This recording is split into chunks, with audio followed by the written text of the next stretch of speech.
Okay, to get started, I took 3 pieces of bacon and sauteed them in my Instant Pot. And then I took my potatoes and boiled them just until they're just under tender. Now I'm gonna drain these and put it in my Instant Pot. Now I'm gonna drain most, but not all of the water, because I'm gonna make a little bit of chicken broth out of this little bit of water with some bouillon cubes. Okay, got my chicken bouillon here. Shaking a little bit in there. Okay, get that all stirred in. So I crumbled up my bacon right there. Yum.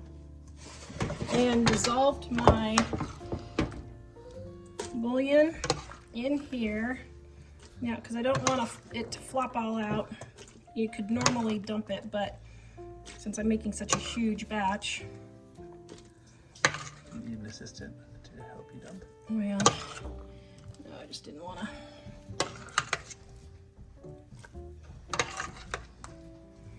Okay, I can probably dump the rest. Noticed as I was editing that I forgot to mention the only reason why I transferred it to the Instant Pot was because I needed my Dutch oven to make the broccoli soup. That's the only reason I transferred. So then normally I just put everything in the Dutch oven, my bacon grease and my pre-cooked bacon.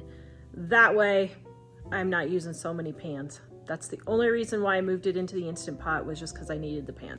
It smells good already. Yay. Now I'm gonna get my American cheese. Now I use both American and cheddar. Use whatever cheeses you want. You can add onions, you can add garlic, you can add sour cream, you could use pepper jack cheese, any different kinds that you want. Get my cheeses all started here. Okay, let's do that. I'll get that in just a second. And then we've got our cheddar and jack cheese in from the freezer. Okay, now. Oh, yum. All right, now we're gonna add our milk.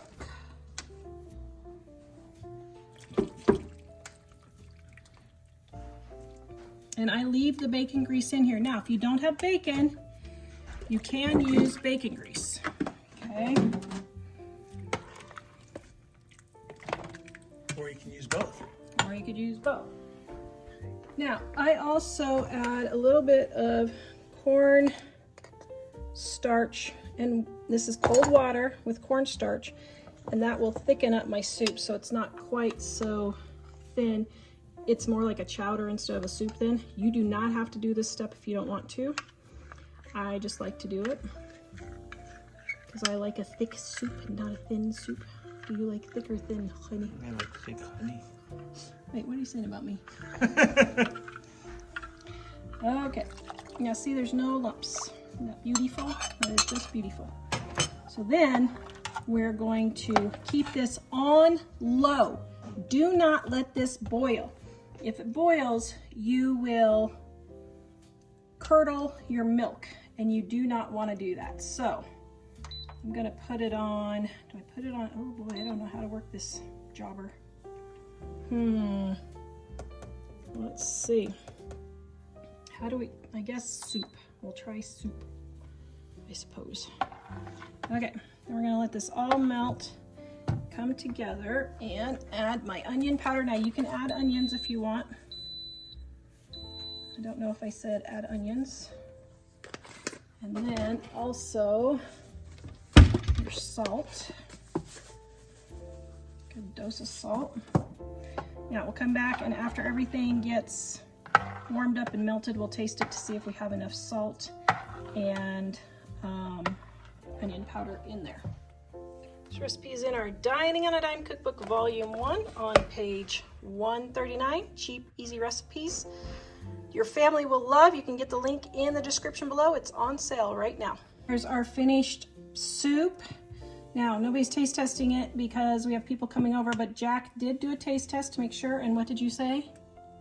I think I give it my seal of approval. Your seal of approval. It's super delicious, he said. How's the potato soup? Oh my goodness, Tara, you've outdone yourself. Oh, thanks. I've had the potato 3 times and the broccoli twice. It's so good.